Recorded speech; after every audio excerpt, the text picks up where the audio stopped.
When we see these patients, we perform a thorough, high-definition video nasoendoscopic examination from the tip of the nose right down to the laryngeal inlet. We are looking for signs of obstruction, be it enlarged turbinates, polyps, sinusitis, collapsing of the velopharynx, enlarged tonsils that may obstruct the airway. And this is the preliminary investigation. We have to identify what is the obstruction, where is the obstruction, and whether there's multi-level obstruction.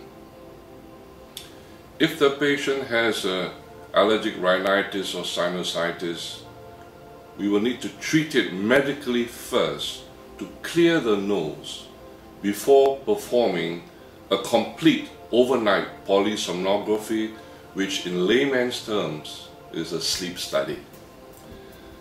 This sleep study can be performed as an inpatient in the hospital, in a sleep lab, or in a single room bed, or even at home. The patient is wired up with a wireless connection with a computer that monitors a lot of parameters while the patient is asleep.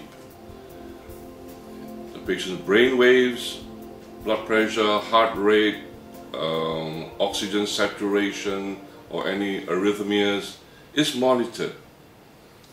The next morning we download all this data and assess whether the patient has obstructive sleep apnea or not, and the severity of the obstructive sleep apnea.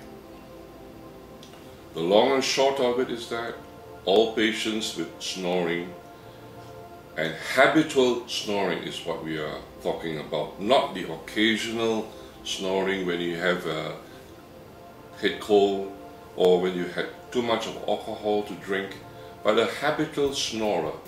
And this forms about 20 to 30% of adult males and 5 to 10% of adult females.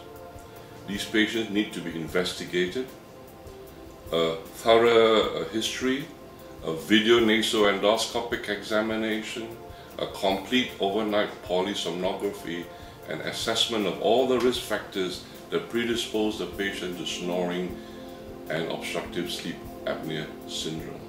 If there's any condition like nasal allergies, sinusitis that is reversible with medical treatment first, this has to be instituted.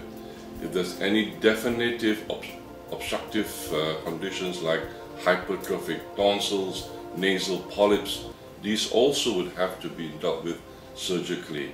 And finally, we have patients that have multi-level obstruction, but not a single significant obstruction, whereby multi-level surgery for obstructive sleep apnea syndrome will be highly recommended.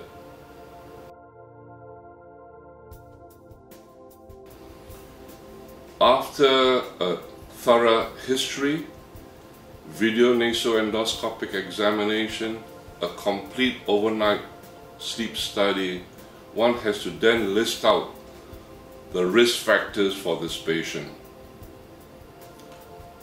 Is the patient overweight or obese? Does the patient drink alcohol every night?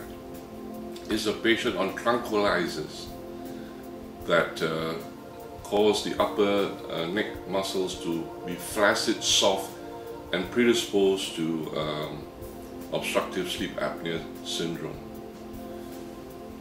With the risk factors, we then identify which can be treated medically, as in allergic rhinitis, sinusitis, and which patients that need definitive treatment for obstructive sleep apnea syndrome.